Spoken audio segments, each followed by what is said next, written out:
Panibagong araw, panibagong pag-asa. Ngayong araw ay lalo pa nating sisipagan. Good day sa inyo mga kamaster.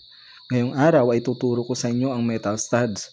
Kaya kung ikaw ay nagpaplano na magpagawa ng bahay, ay para sa inyo ang video ito. Basically, ang metal studs ay ito yung pinaka-structural framework. Dito natin kinakabit yung ating mga hardiplex, yung ating mga plywood para sa ating mga partition. Kung halimbawa, wala ka pang budget para magpagawa ng concrete o hollow blocks, pwede nating pansamantalang gamitin itong metal studs.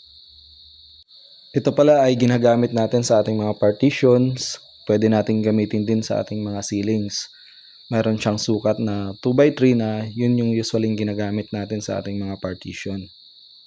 Gumagamit tayo ng rivets para sa ating connection ng ating metal studs.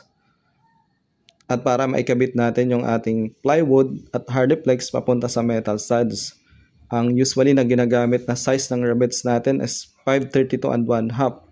Pero nakadepende pa rin sa kapal ng plywood ang gagamitin mong size ng inyong rivets. Ito yung project namin na gumamit kami ng drywall partitions. Gumamit kami ng 2x3 na metal studs at hardiplex para sa ating pangdingding o tinatawag na wall partitions. Ito naman yung magiging result after mamasilyahan at mapinturahan natin. Hindi mo akalain na ito ay isang drywall partitions. Salamat sa panunood mga masters!